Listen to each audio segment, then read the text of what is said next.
I don't know much about the Murdaugh murders, but lucky for me, Mandy Matney and Liz Farrell are here to help explain. Hi, ladies. First of all, congratulations on your excellent reporting. I know that you two met in the newsroom of the Island Packet covering the boat crash that killed Mallory Beach. But Mandy, this boat crash was a story you just couldn't shake. Why? I think the thing that bothered me the most when I first started reporting on this was the amount of people that would say things online, and then I would try to call them and they'd say, we can't talk about the Murdaughs over the phone. Can I meet you somewhere? And, as a reporter, your light bulbs go off there. Something's really wrong with this situation, and I need to learn more. And just kept digging and pulling at strings and theorizing with each other. Like, we bounced so many different theories and it's been so good to have a partner. You feel crazy in a lot of circumstances. In fact, Liz, you learned quickly that this prominent family, the Murdaughs, had a huge hold on Hampton County in South Carolina's Low Country, didn't you? I wouldn't say quickly. I actually worked for the packet for, I would say 10 years before I really understood who they were. So I knew who they were going into the boat crash. I just didn't know how deep it went. I didn't know that it was as sinister as it ended up being. It was always just that Randolph Murdaugh was this great guy. He was this wonderful solicitor, and also they have a great hold over law enforcement. So when the boat crash happened, I knew that because Paul Murdaugh was on the boat, we knew we had to be on it because they were going to cover it up, or it was called the fix is in. That's what we were told. The fix is in. So that's what we, so it wasn't really quick. I knew about them, and then the boat crash happened and we just knew we had to act. It soon became clear, Mandy, that there was not just one death in this saga. You said before the trial, quote, "I pride myself on being the first person to openly say there are 3 deaths connected to this family," referring to the unsolved deaths of nursing student Stephen Smith, housekeeper Gloria Satterfield, in addition to the death of Mallory Beach. You said it was a scary thing to do, and I got shit for it immediately. How much pushback did you get from the community and a lot of people in the Murdaugh camp? A lot. And it was really scary, but it was just a moment. I was seeing the exact same thing occur that in 2019 with all of these comments flooding all of these stories saying this family is into so much more, and the reporters aren't getting half of the story. And we had the public documents connecting Stephen Smith's death, and to be fair, they're still investigating that, and we're not sure exactly what the Murdaugh tie is, but the Murdaugh name was brought up over 40 times, and I individually counted that multiple times as I was investigating it. And I just think that it was this moment, and now that we know that Alex was trying to distract, and that Alex really wanted people to feel sorry for him in those days, in those months after the murders. I'm so proud of that story because it really put a harsh spotlight on Alex Murdaugh, and it made the world understand that there's a lot more to this guy than he's not just a guy who came home and found his wife and son. Way more to the story. And it was good to get that out there. And it, as scary as it was, it felt like a breath of fresh air for me, because I've been wanting to write that story for so long and never got the guts to do it. Mandy, can you walk us through how you and Liz connected the dots in this complicated saga? Where do we start, Liz? Sushi? Yeah, we went to dinner. We would go to the sushi place in Bluffton and talk and try to connect dots for hours. But it really started with talking to people, sources from Hampton, meeting people in coffee shops and saying, hey, what do you know about this family? And I remember this young woman sat down with me, and one of the first things that she said was, my grandparents would be so mad at me for doing this right now, and they would be terrified that I am speaking to a reporter about the Murdaughs, but I want to tell you everything that I know. And it was and Liz had law enforcement sources that were telling us things, and we were just, I don't know, I don't want to say obsessed. Well, everyone else said that about us for sure. Yeah, everyone was like Liz and Mandy and their crazy little Murdaugh adventure. Like they wouldn't even consider it an investigation. It was like we were just being silly girls. Mm-hmm.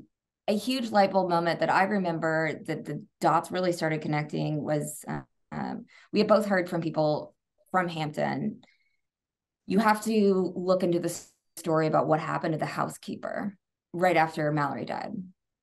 And there's, we heard lots of rumors that something bad happened there and that there was more to that story. And Liz and I were like, there's no way there's another one. Mm-hmm. Like, because we knew about Stephen Smith at that point. Yes. So we had heard about that through a law enforcement source before the boat crash, but because it wasn't near our coverage area, Hampton County's about an hour and a half away from us, or an hour and 20 minutes.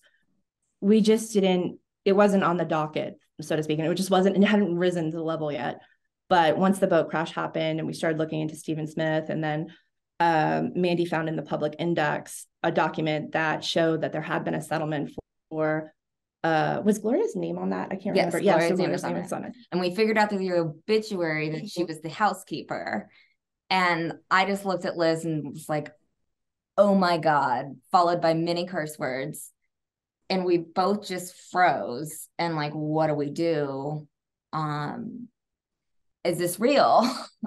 And in fact, you two were kind of like Columbo or Woodward and Bernstein.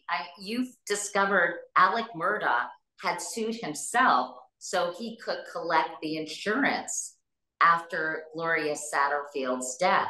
How did you do that?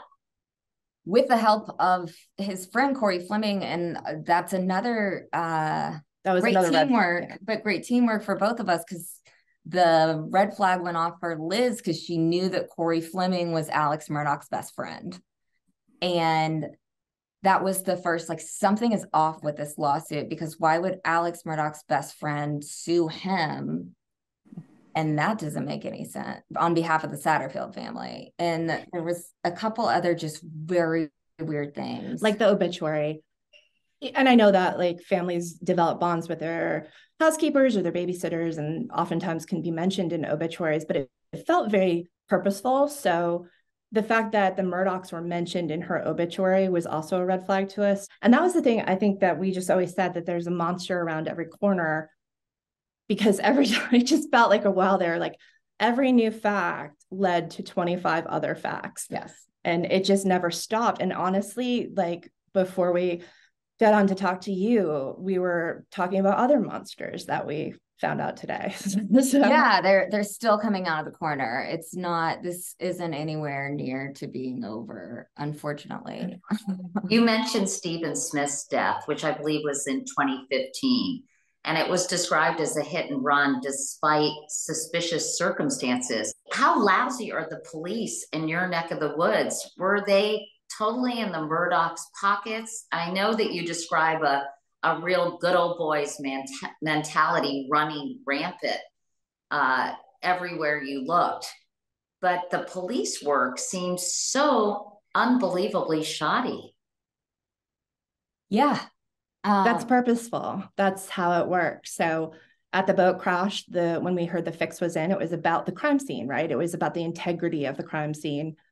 With the murders, it became about, you heard during the trial several times that the lawyers escorted the agents around, and a Murdaugh family member was with each agent, it seemed. So that's highly unusual.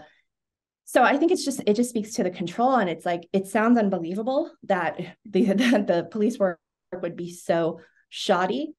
But after you've seen this trial for 6 weeks, I think the world can see what we were seeing back then. which is that this man had 2 badges. He had blue lights on his car. So there was a certain amount of power there. And yeah, I think it's by design. And so the hit and run was by design because there's 2 different agencies. So you have the South Carolina Highway Patrol, which investigates hit and runs. They don't investigate murders. And then you have SLED, which doesn't investigates hit and runs. They investigate murders. So the investigation was kept away from SLED up until after the murders in 2021. So, and SLED is the South Carolina Law Enforcement Division. It is the statewide law enforcement agency, kind of like the FBI for South Carolina. Speaking of the trial, let's talk about that. What was each of your reactions to the guilty verdict? Were you surprised? Mandy, you first. Yes. I was mentally preparing myself for weeks for a hung jury, for a lot of reasons. I would like kind of gauge Twitter and, you know, get a temperature of what people were saying every day. And it really got in my head of like, man, there's no way there's going to be a guilty verdict. And even though I knew he was guilty and I knew that the facts were there and I knew that there was enough to convince the jury and I had faith in Creighton Waters and his team, but I just kept seeing all these people that it was getting in my head. And I was sitting here last night and I hadn't even like mentally prepared myself to even think about what the verdict would be. Did you? Yes, because I'm a little superstitious. So reporters had described to me what it was like going to Moselle. There was a reporter pool, so only a few of them got to go. And they were talking about how the weather changed quickly, which happens in the South. Pours down rain, it goes from sunny to pouring down rain. But on the day of Maggie and Paul's funeral, there was a tremendous change in the weather. It went from really hot to just a big downpour.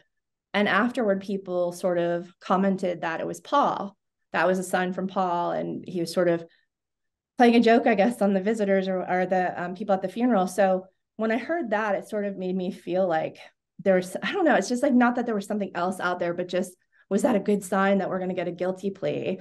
And then when they told us that the jury had not been given dinner and dinner had not been ordered for them, I was like, they don't need dinner because they're almost done. So I felt very calm before it, but ultimately looking back, it was so much more than what we could have wished for. Honestly, it was such a relief.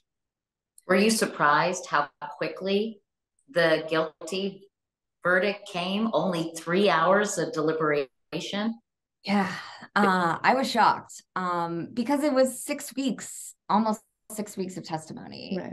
And that's just, I mean, hundreds of pieces of evidence. I was very surprised, but I also could probably sense that this jury was ready to go. Like, I can't imagine how frustrated they were getting toward the end of the trial. But yeah, I mean, vindicated, validated, all of those things. It's all still hitting me right now too. Yeah, I mean, both. Yeah, really. I mean, especially with like the amount of people who gaslit in the last couple of years of like, you're crazy for that story that I wrote on June 10th, 2021, the amount of people that were like, how dare you to say this about a grieving person? How dare you? And to say this about this good family. And I understand now when all these people would say like, you're brave. I never got that before, but it was like jumping off a cliff for her. I wasn't working in journalism at the time, but I was in constant contact. And it was sort of this moment of like, am I doing this? And what's going to happen after I do? Because no other reporter was getting close to that or could make that assertion. And she did it beautifully because you can't accuse somebody of killing people willy-nilly. So it was basically just, these are suspicious deaths and they need answers. And I think that was so. And there's a lot of suspicious, and here's the suspicious things about all of them. And we've been researching it for years. It was basically my information dump of all of my free time, our free time in the last couple of years. And finally putting it on the record. And And that gave victims, I think, permission, and other people in the community permission to start talking even more, but more specifically to Mandy, or to each other even. So I think that was helpful. I think it was validating for victims. They needed somebody to say Stephen's name and Gloria's name and Mallory's name as well. And yeah, I think a lot of people are attributing that Snapchat video recovered from Paul's phone as the quote unquote smoking gun in this case. In fact, one juror said as much. How key was that piece of evidence in your view? And do you think he would have been convicted without it? I think they needed every single thing that they had to be convicted, because I think the bar was very high for somebody like Alex Murdaugh. Do you agree, Liz?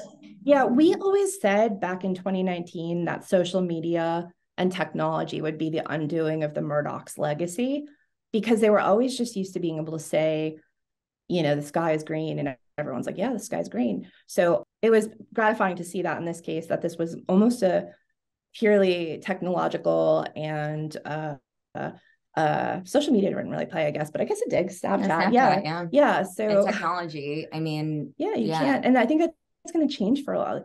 I keep thinking about that, just like how people are going to get away with murder in the future, because there's so much technology out there. So many digital footprints for people. Yes.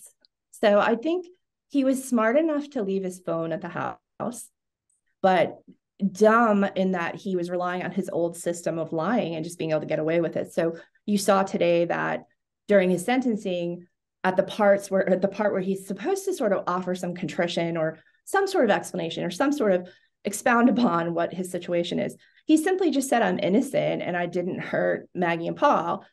He said Pawpaw, but Maggie and Paul, it just shows you, like, he's not a man used to having to explain himself further, because nobody ever demanded that explanation before.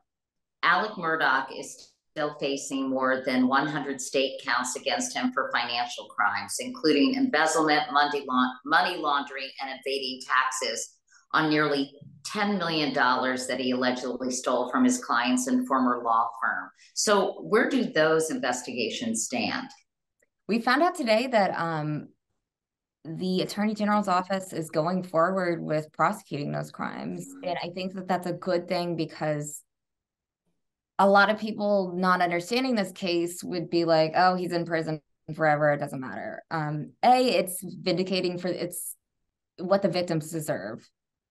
And B, we need to find out who all helped with this. We need to find out, like, every single person who had anything to do with Alex Murdaugh's financial crimes, look the other way, did anything, and hold them accountable. Alex Murdaugh didn't get to this point without help and without a system that did not check on him, and either they were willingly helping him or looking the other way because he was Alex Murdaugh.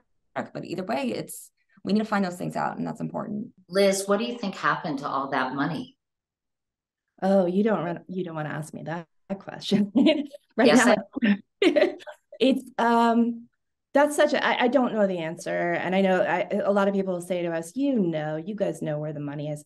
It really, we don't know. And I think that I have hope that we will find out, because I think there are a lot of more layers to pull back there, or we just simply haven't heard. But could it be drug trafficking? Could it be drug trafficking requires an investor? So could it just be bad deals? Could it just be his bad real estate? Could it be blackmail? Those are sort of some of the options. Was he hiding the money in captive insurance overseas?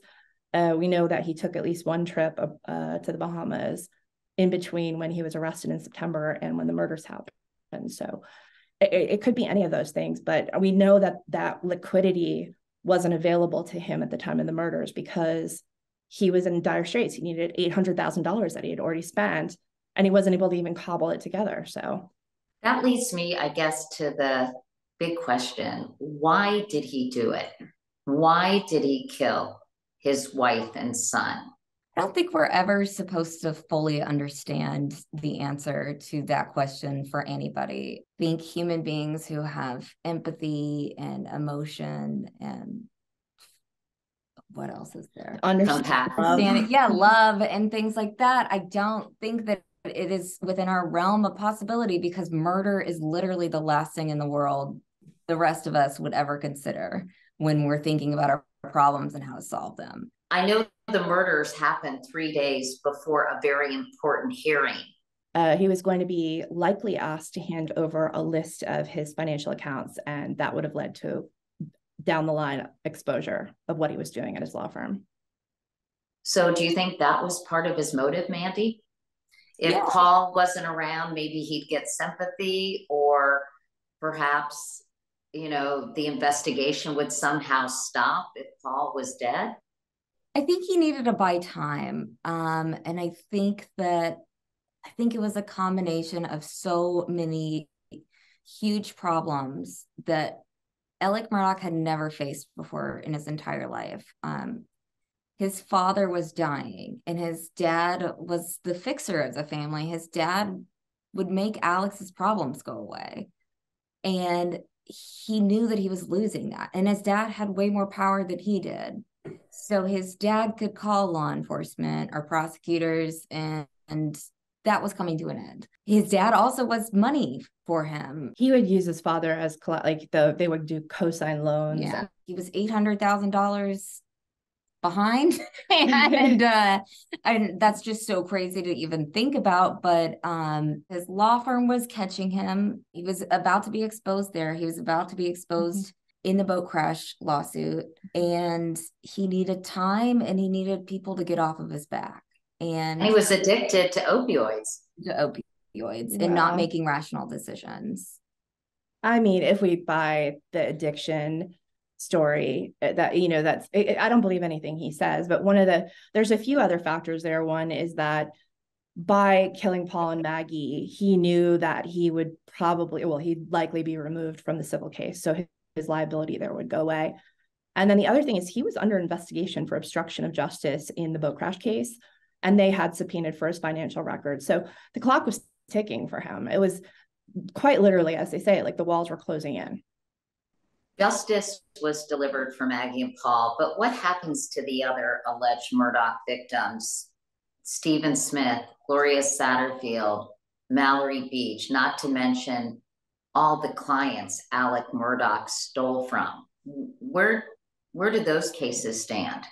Thankfully, a lot of those victims have amazing attorneys who are fighting for them and are fighting for justice for their clients, either in civil court, or I know the Smith family is in communication with law enforcement and the prosecutor's office, always making sure that they're updated and making sure that law enforcement is staying on top of the case. And it's our job as journalists to keep those cases in the spotlight and to make sure that these people get justice before we have a ton of momentum right now because people are believing in the system, and that's really awesome. But we still have a lot of people that need justice and that deserve the spotlight, and their cases need to be exposed too. So there's Liz, do you think now that Alex Murdaugh has been sentenced to life in prison, you're going to see less statewide corruption? Do you think it will have an impact on what happens and what goes on as the Murdaugh family has been exposed? That's a good question. I hope so. I think that after the guilty verdicts came in, what we saw from the state was such tremendous pride in the job that they had done. And I think that in and of itself is incentive. I think that feeling that they had after the verdict came in, after 6 weeks of a grueling trial and all the work that they put into it in the year and a half leading up to it, that is so rewarding that I'm hoping that it will apply across the state. But our state needs a little help. So we're gonna have to hope that this carries on, that this is motivation and that they can keep it going. And I think everyone knows that people are now watching them. Reporters are holding people accountable, reporters like you. So perhaps that will reduce the amount of corruption that goes on. We sure hope so. And I think one of the best parts of this crazy journey that we've been on is the amount of messages that I've gotten from young women that are either considering studying journalism, or young reporters in the field, and just saying, like, I needed you as an example. Like, now I see what I can do with this career. And I'm sure you've gotten that many times, and it's just the most rewarding thing in the world. And it makes me feel like we're doing something.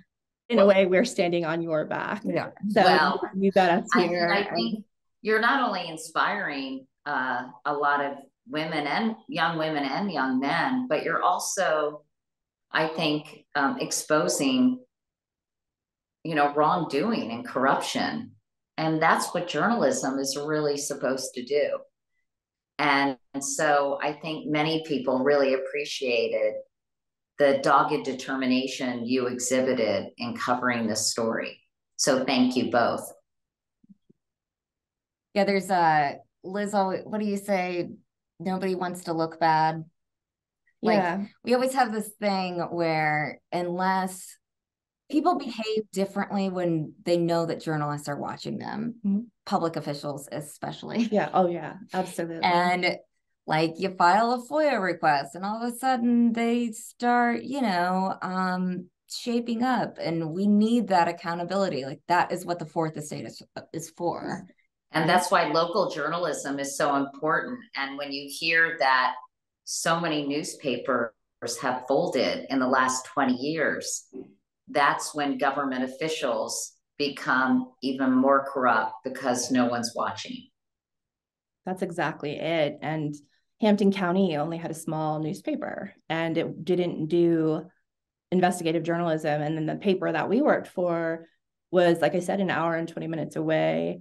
And it's basically nothing right now. I mean, it's really sad to see. So I hear stories about it all the time, that like they wish we were back at the paper because of things that are going on in the county government or local government. So it is sad. It's very concerning. But I will say this, what Mandy was just saying, the fourth estate's important, but the public has access to these documents as well. So what we're hoping is that through what we've done, that there are people who are not journalists who also might want to poke at their system themselves or pull at some threads, so that they understand that these governments work for them, and they should be held accountable to them. And it's okay for them to ask questions. It's okay for them to file FOIAs and get public documents and go to meetings and such. So I think that it's not just journalists aren't the only ones who hold the power to make change in accountability. What lesson do you think you both learned from covering this story? Mandy, I'll start with you. Oh, that's a loaded question. Probably I've learned to go with my gut. And that sounds very cliche maybe, but I feel like as women, we are constantly not told to go with our gut, and we're second guessing ourselves. Guessing ourselves and constant thinking, am I crazy? And thinking, am I good enough? And thinking somebody else is better at this than me. And really I've just grown so much as a person, and just gaining this self-confidence in myself. And that's another thing that I love hearing from women that are like, you've grown throughout this whole thing, and we feel like we've grown with you. And now now I want to stand up to my boss, and now I am going for that assignment that I wouldn't go for before, and things like that. And so it's been more of a personal journey, I think, with me really finding my instinct, because we've been right this whole freaking time. And it feels good to me. I mean, it really, because it sounded crazy all along, and just up until a couple of days ago, all these people are like, you have no idea what you're talking about. Yeah. And it's like, it feels so good to be validated, and it feels like the world has been telling us that we were right now in the last couple of days, which is just the best feeling in the world. And it's given me so much confidence in myself. What about you, Liz? What's your... I want to make a joke, but I'm not going to make a joke. I think that right now, the biggest lesson for me is just that all of that work, just there's an ending point that could be even better than you think it's going to be. And I know it's a serious thing. This man's going away for 2 consecutive life sentences, which a source of mine made a joke today that somebody had passed on to me. He's like, that first life sentence is going to be hard, but the second one will be a piece of cake. So it's not funny, but there is, I guess, gallows humor in it. But yeah, I think just this feeling right now that we haven't been able to like quite put our finger on like what it is the lesson for me, that there's an end point. There is this thing that can last for 4 years. There's a point where you're going to see the payoff of your work, and other people are going to see it and they're going to benefit from it. And just seeing the state prosecutors out there beaming with pride for the job that they did was, people like to be heroes. And I think that sometimes journalists, our job is to show them how they can be. That's basically, yeah. And I think that if you work hard and you dig hard, and if you talk to enough people and you follow the leads and you do the hard work and you're persistent and you don't give up, that the truth will reveal itself. Yes. And it's worth it. It's absolutely worth it. At the end, the feeling that we have right now going to this weekend, I feel, especially in the last few weeks, it was just constant anxiety of like, what's going to happen? What's next? You know, now I'm at peace with a lot of things, and mostly peace for like the future. I feel so much better that we have this guilty verdict and we have a system that worked, and we can show other people that they can do this too. And justice was served. Justice was served in a situation that many people would have considered to be impossible. Absolutely. Yeah. Which is mind-blowing.